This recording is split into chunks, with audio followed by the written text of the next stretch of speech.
Tranquility Base here. The Eagle has landed. Rocket Tranquility, we copy you on the ground. New possibilities are opening up for scientific cooperation between countries. 100. Liftoff. Americans return to space as Discovery clears the tower. Discovery, go and throttle up. Discovery, roger, go for deploy. Roger, nice to be in orbit. We have followed in their footsteps to get us where we are today.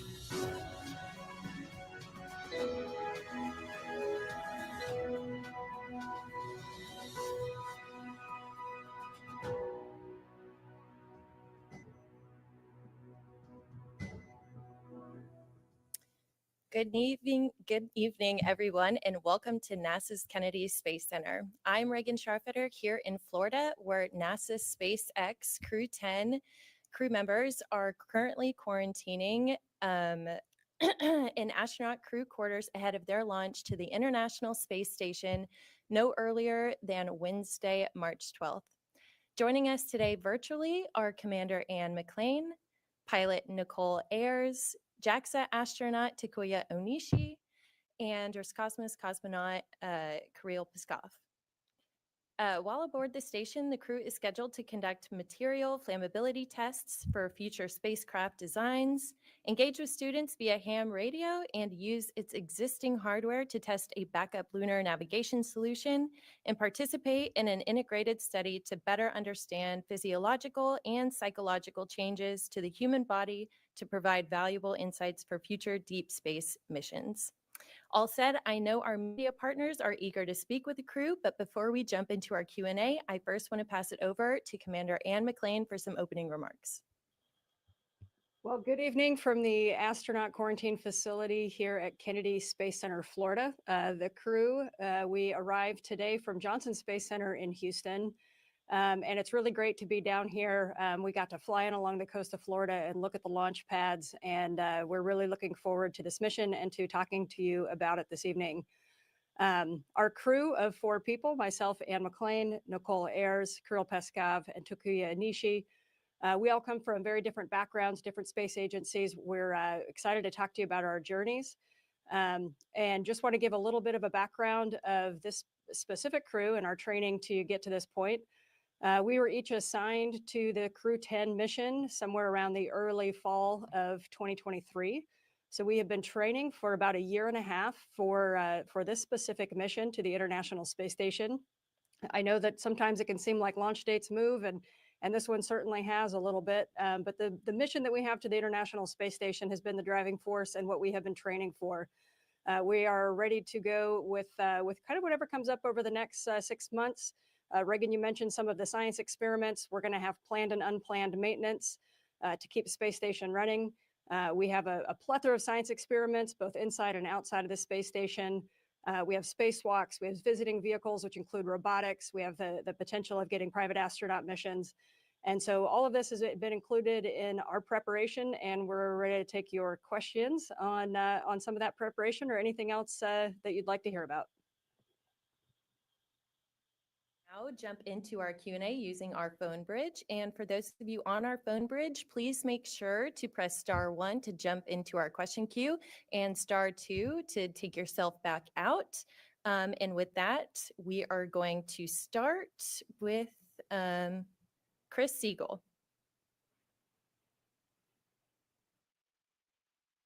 Siegel?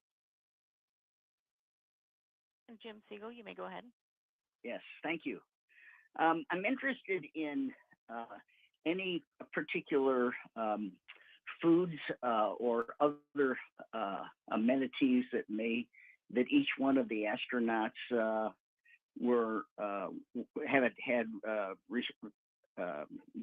received in this particular mission.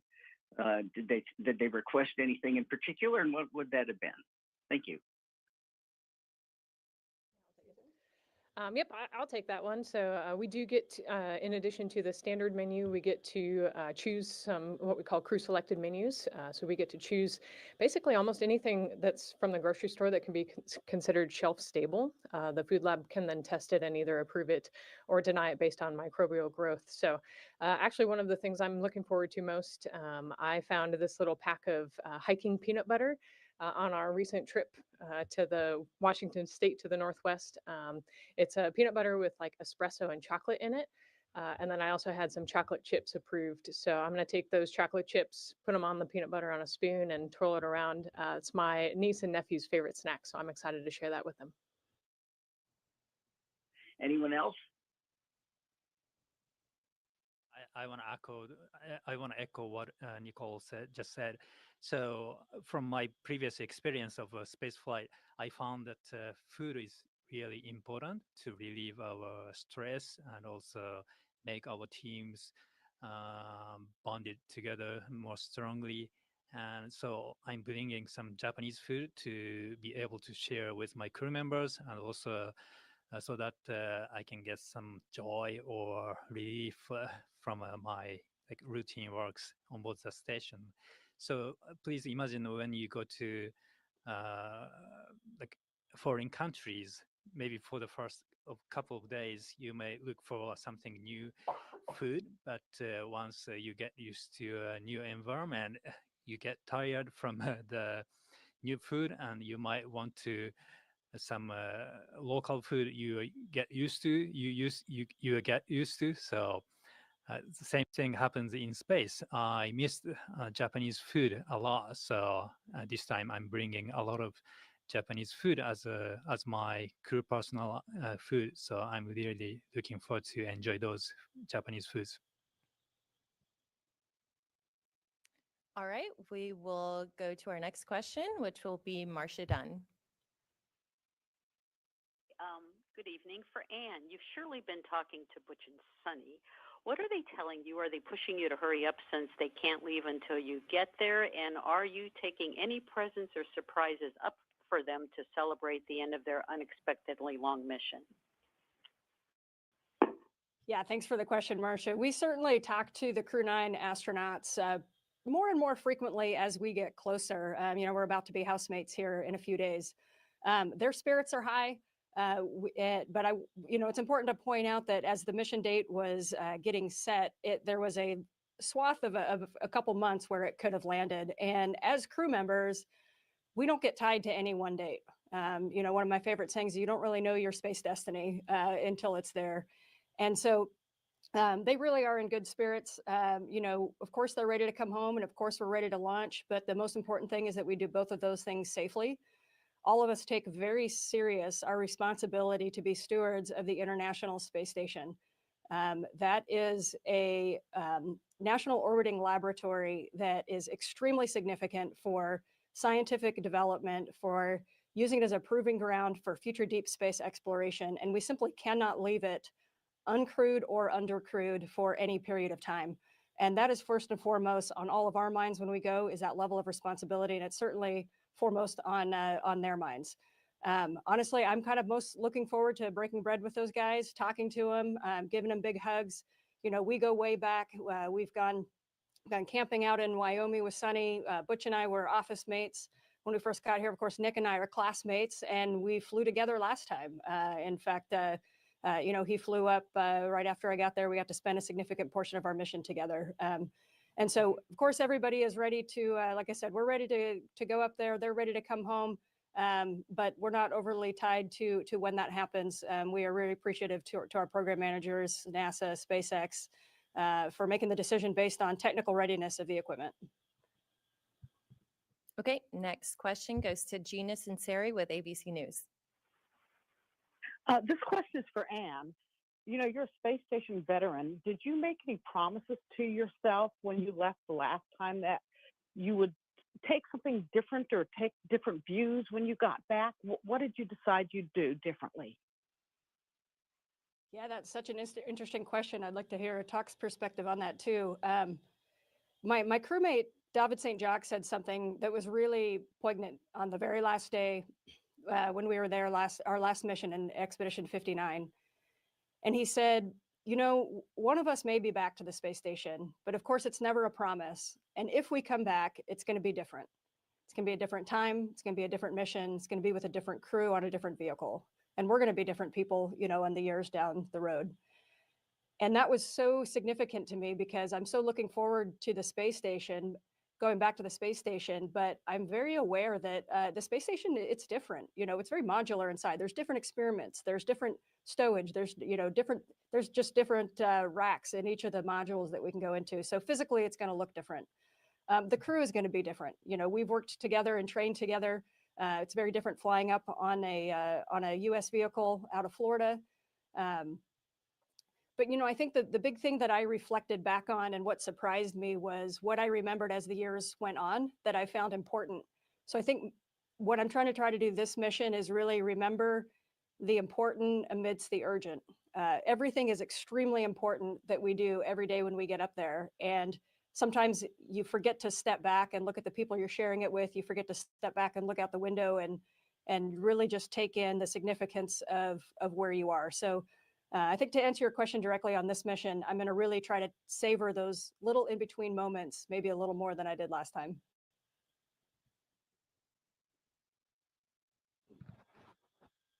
So during my first space flight, I worked very closely with my lead JAXA flight directors, and I thought that job was much more challenging than I initially thought. So I thought I needed to get to know the other side of operations.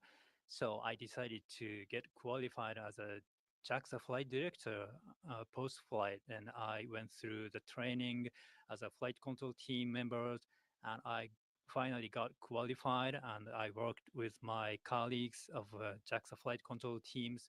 So now I can say I know the both sides of ISS operations. So I believe I I can do a better job for this time. So that's something I really looking forward to for this time.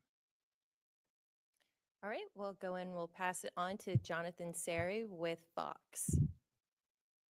Thank you so much for taking the time to speak with us this evening. My question is for both NASA astronauts. In addition to being a research mission, Crew 10 is also part of the process that will allow Butch and Sunny to return to Earth. I'd love to hear you share your thoughts on the duality of this mission, or whether you approach it as you would any other space mission. Yeah, I think actually you might have said it best about kind of approaching it as any other mission. You know, how Butch and Sunny became members of Expedition 72 may have been different than how each of us were assigned to be members of Expedition 73. But the fact is they are members of Expedition 72, doing all of the same procedures, maintenance, and tasks that all of our crews do.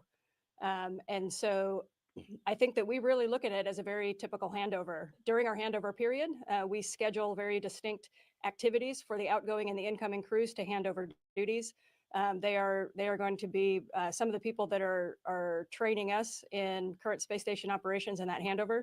And I think it's important to remember that space station has been in low Earth orbit for about 25 years and continually crewed during that time. A typical duration for a space station mission is about 6 months. But just in the last 10 years, we've had 5 US astronauts that have flown over 290 days. And so the duration that Butch and Sunny have been flying is a little bit longer than our typical 6 months, but it's also not on the higher end of what we've seen over the last 10 years. And so we're looking forward to getting up there, but I think most of all, it's going to be a very typical and nominal ISS handover.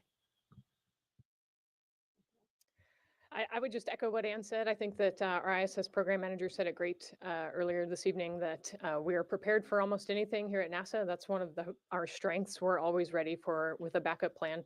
And so that backup plan turned into our primary plan, where now Butch and Sunny have become part of Expedition 72, and really excited to high five them and get the handover from them and take the watch after they go home. All right, we'll go to Will Robinson-Smith with Spaceflight Now. Hi, thanks for taking the time to talk with us this evening. Question for Nichole. You're the first member of your astronaut class that flies to head up into space. I wonder, have you had a chance to really talk with your classmates about that? And are you bringing anything up in honor of the fly's first foray to the space station? Thank you for the question. It's an honor to represent my class and be the first one, but I think that all of us were ready at the same time, and so it could have been any one of us that got picked. And so I'm honored and grateful to be the one making the first step. I don't want to ruin the surprise. I am flying something for all of them, but I don't want to say it out loud at this moment, but I am doing some special things for the flies. And I'm just excited to share the experience with them. There was nothing but love for me when I got announced for this mission, and there has been nothing but love and support from my crewmates and my classmates this entire time training. So it has been, like I said, a true honor and pleasure training with this crew and getting to know all of them, but also continued support from my classmates, and excited to high five them on orbit as well as we do handovers in the future. And we'll pass it on to Miles Duran with CBS News. Hi, good evening. For Anne McClain, we heard your remarks at your arrival this afternoon. You spoke passionately and at length about the importance of the ISS and of having leaders of good character. And I wonder what prompted the idea to talk about that today? Gosh, I think, I've really been in awe of watching how in the last couple of months, our programs at NASA and the management at SpaceX have been working through some significant technical challenges and always coming out on top. And it really struck me how, these missions are not easy. They are so complex. And it takes a very large team of people who are doing work that at times is thankless. There are so many people whose names we don't know who are absolutely the keys to success of our mission. And I think that I have been very humbled by that. And so I think as we flew down to Kennedy Space Center this afternoon, I was just thinking about that. I was thinking about the agency flight readiness review that was going on today. I was thinking about all of the technicians that have their hands on the rocket, on the capsule right now. And there are so many people that are getting this ready. As 4 pilots sitting here, our background are all pilots. We're used to pre-flighting our aircraft. You know, we go and we check every single system, every single compartment on the aircraft. We'll open up and look at. We look at the logbooks. We can't do that on a rocket or on a capsule. We rely on other people to do that. So I think that's what inspired my words, was just kind of coming in with a heart of gratitude for all the people that are really making this mission a success. And we'll go to Josh Dinner with space.com. Hi, thank you. Speaking of checking every system, was the crew consulted or have any input in the decision to swap spacecraft, and how was that news received? Yeah, so those decisions are really made by our program management level. And I will say that our engineers and our program managers keep the astronaut office and the flight operations directorate very well abreast of everything that is going on. We're aware of all of the technical issues, but we have an entire commercial crew program that is really the one that makes those decisions. And I can tell you that one of the things that I've reflected on is the strength of the NASA review and technical review processes. We look at firsthand data, we analyze it against our own standards, we define it, we have robust and sometimes heated conversations back and forth with people that may or may not agree. And I can tell you that I very much have faith in the answers that come out of those meetings. We have some extremely talented people working within NASA and in our commercial partners that are making those decisions. And we'll go to Mikio Tanabe with NHK. Thank you for taking my question. This question is for Onishi-san. So this will be your second time to stay at the International Space Station, and you will become an ISS commander while you are staying the ISS. So can you please talk a little bit about how you are going to play your important role as an ISS commander, how you will help every crew member accomplish their mission and handle an emergency situation if it happens? Thank you. Hey, thank you for the question. So, as you said, I will be the ISS commander for the first half portion of increment 73, and I'm really looking forward to that new role. And basically, the duties and responsibilities of the ISS commander is, first of all, to make sure that all crew members are safe, and also the International Space Station is also safe.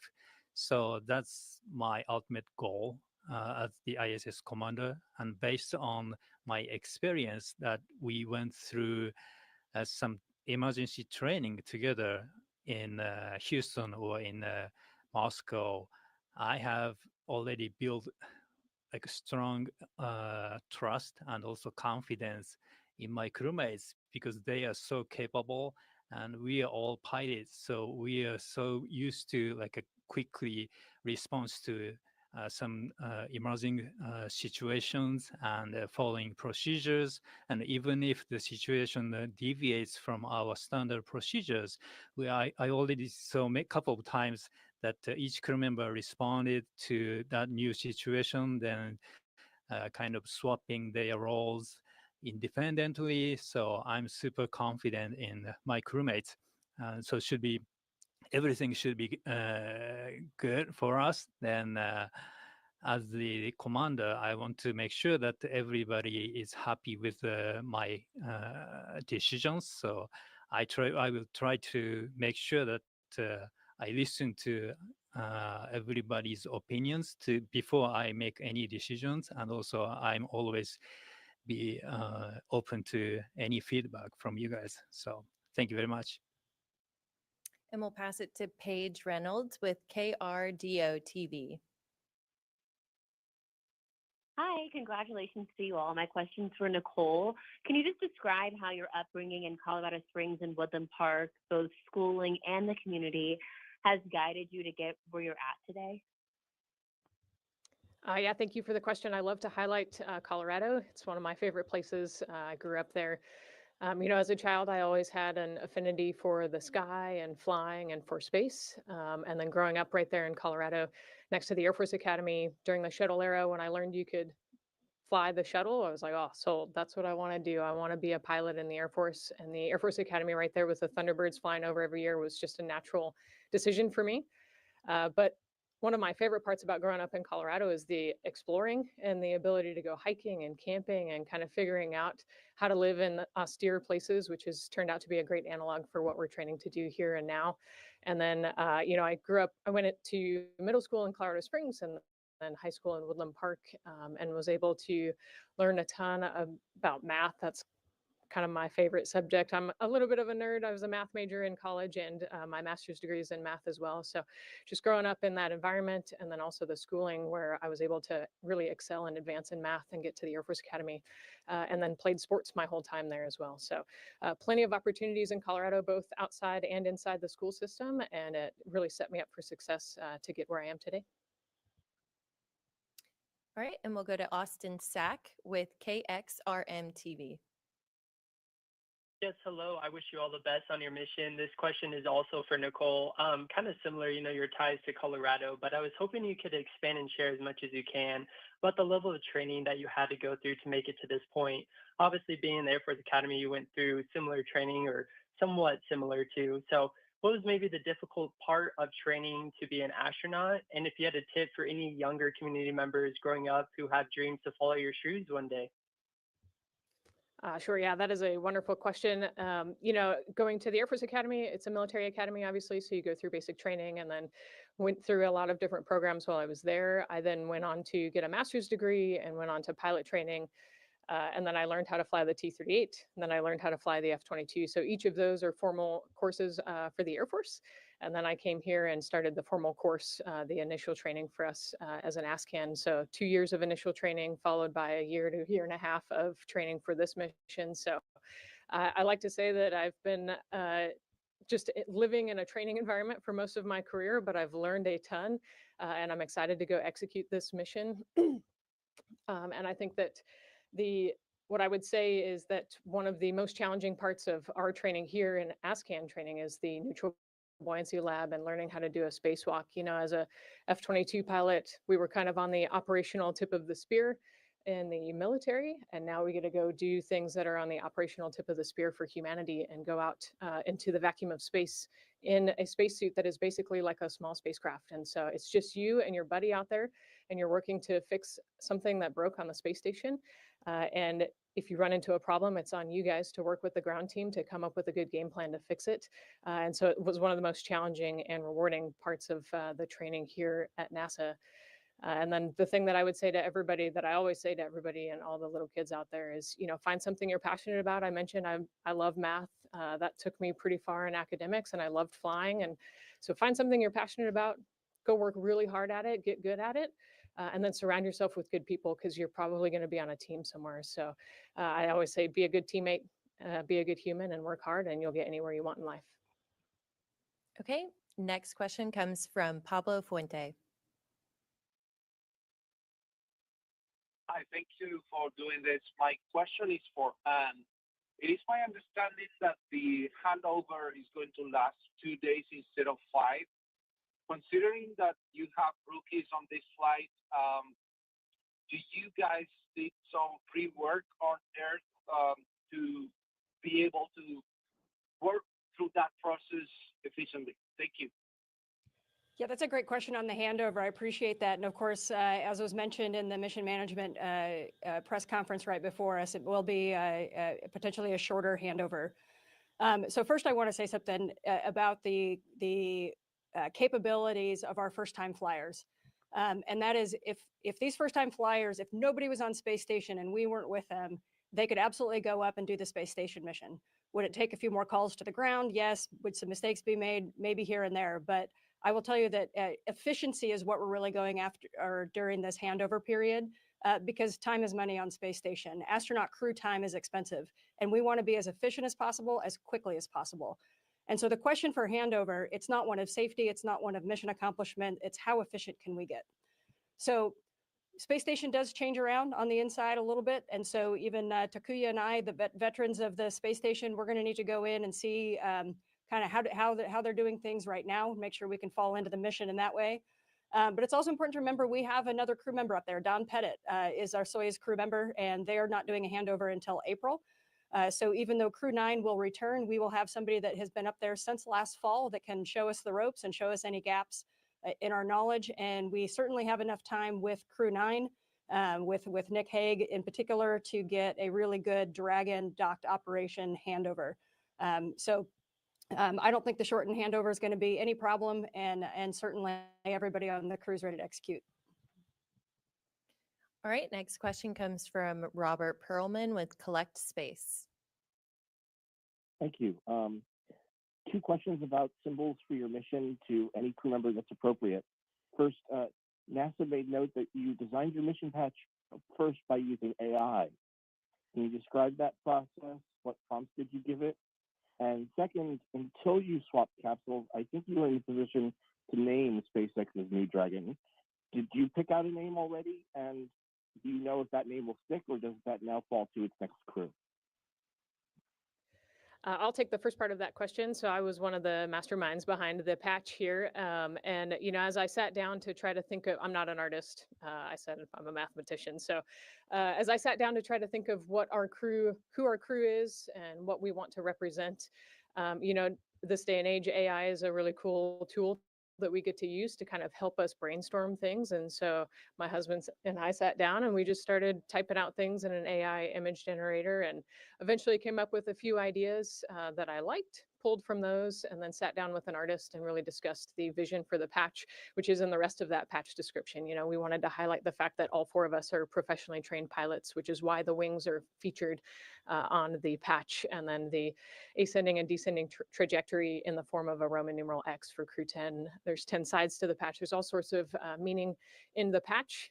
And so it was just kind of a booster for the brainstorm, which then kickstarted our discussions as a crew on what we wanted in the patch, and then sat down with an artist, and our artist took what I said to him, ran with it, and came out with this amazing and beautiful patch that we're all very proud of. Amazing. Oh, sorry, Anne, were you going to finish there? Yeah, just to get the second half of that question, it has become kind of a tradition that the first crew to fly on a spacecraft gets to name it. So yes, we had thought about it, but maybe even more significantly, we had been lobbied by many different people who had ideas for us. Would like to recognize our excellent flight director, Allison, and her Athena flight control team. She was really gunning for that name. We're not going to share what we would have named the capsule, but we have told the next couple crews that may potentially fly it. We are now the lobbyists, lobbying them to name it, give it our name. So TBD. All right, we'll go over to Nicholas Gibson with Action News. Hi there. This is Nick Gibson with the Spokesman Review. Sorry about that. Anne and Takuya, this will be a return trip for you, so I'm curious what perspectives or life lessons stayed with you from your last stints. And for Kirill and Nichole, how do you think this experience might change you? Thank you.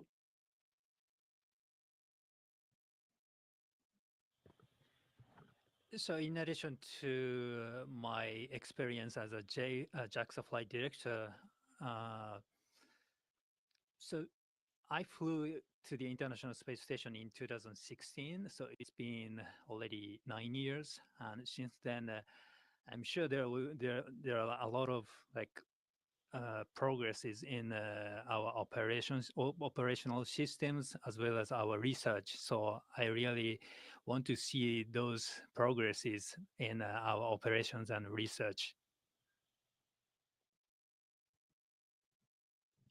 I think one of the lessons that I took from last time was kind of the level of technical proficiency that you have to operate in every single day.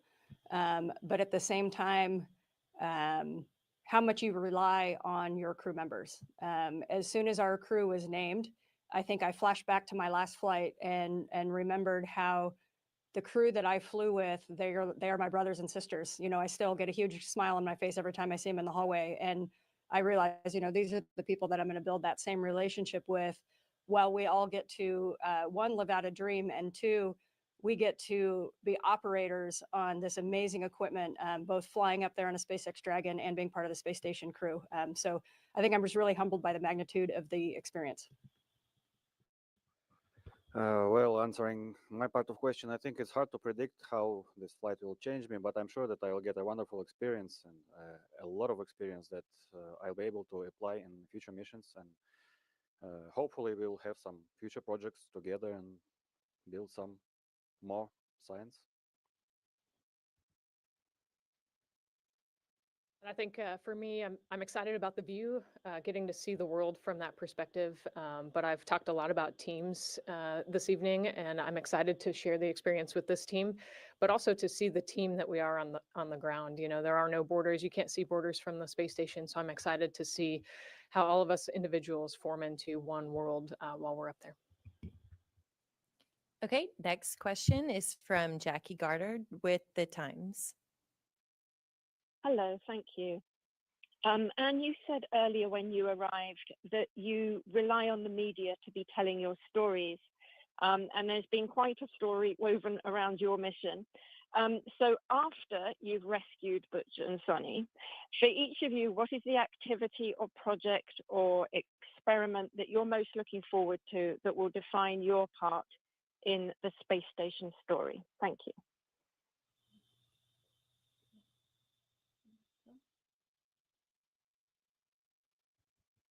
I think for me, I'm most excited about all of the human science that I volunteered for.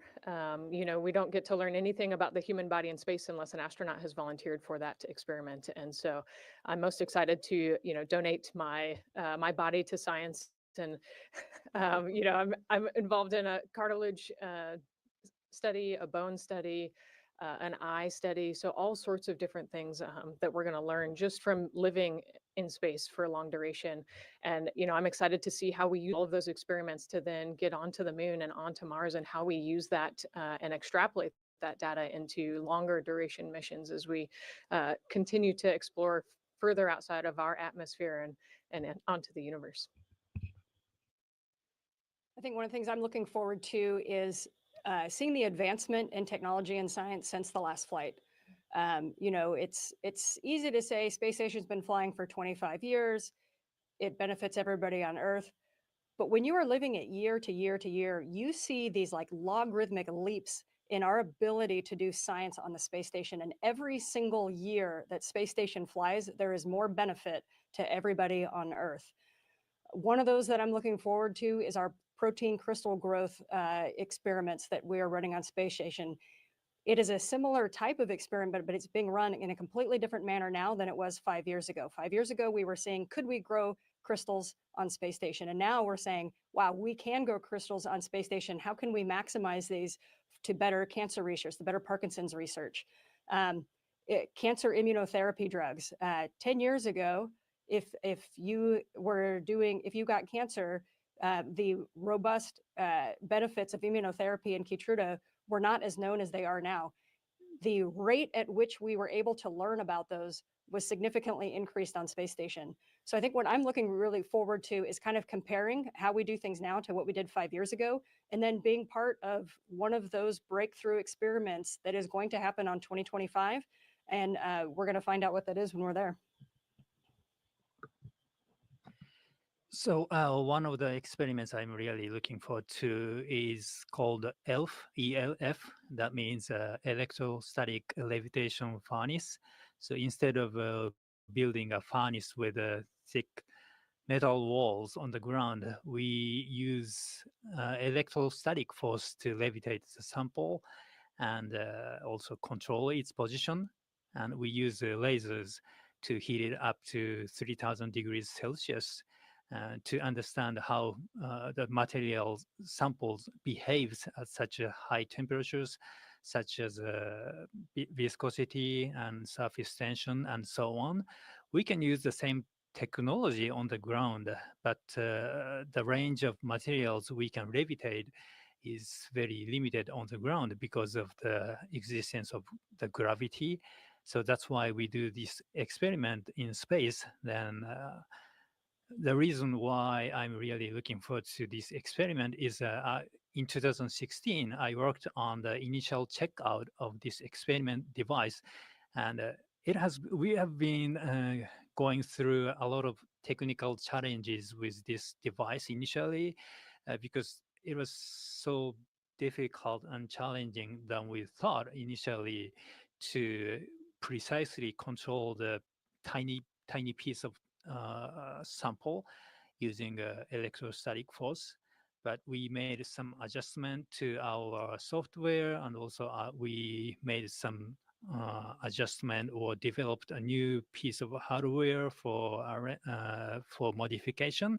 Then now it became a super active, one of the most active experiment machines working in the Japanese experiment module right now. So I can't wait working on that experiment device again. Our next question comes from Yusuke Tomiyama. Hi, thank you for taking my question. I have two quick questions for Mr. Onishi. I remember that you clearly stated your ambition to land on the moon shortly after the US-Japan agreement to send Japanese astronauts to the moon. I would like to ask you again about your current thoughts and motivations on future lunar mission. The second question is that over the decade, you have been one of the youngest astronauts in JAXA since you were selected as an astronaut candidate in 2009. Now, 2 new astronauts joined JAXA. Are there any changes in your mind after having junior colleagues as astronauts? Thank you. Thank you for the question. So, yeah, as an astronaut, of course, I want to go to the moon if I get a chance, but I'm sure everybody wants to do the same thing. Then everybody is also trying to do their best to achieve the goal. So I think it is important to try to always do my best in any situation that I'm given. So yeah, of course, I always dream about going to the moon, but right now I just focus on my current mission, this ISS Expedition 72, 73, and by achieving, by showing our team's capabilities throughout the mission could lead up to achieving my childish dream in the future. So that's my goal for now. And as you mentioned, we have now 2 new ASCANs in JAXA, and they are already my good friends. So I know they are so capable, and also they are still young, much younger.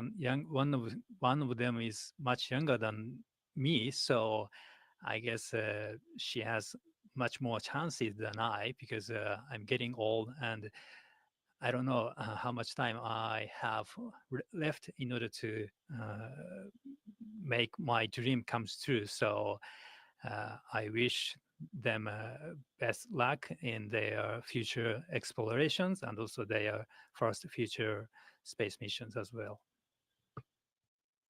All right, next question goes to Sergey Yumitov. Hi, everyone. My question is actually for Kirill. Kirill, how are you feeling ahead of your first space flight? And have you received any tips for your Roscosmos colleagues who have already flown on Crew Dragon spacecraft?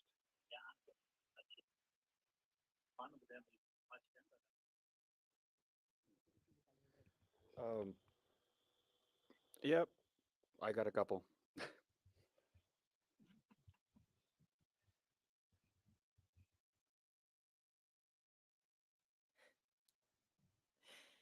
All right, I think that will go ahead and conclude today's Crew News Conference. Again, I want to extend a huge thank you to our crew, as well as all of our media partners who have dialed in today, and for every one of you who tuned in today using NASA Plus. Coverage of Crew 10 launch begins at 3:45 p.m. Eastern, with launch at 7:48 p.m. Eastern. And with that, go Crew 10, go NASA, and we'll see you next time.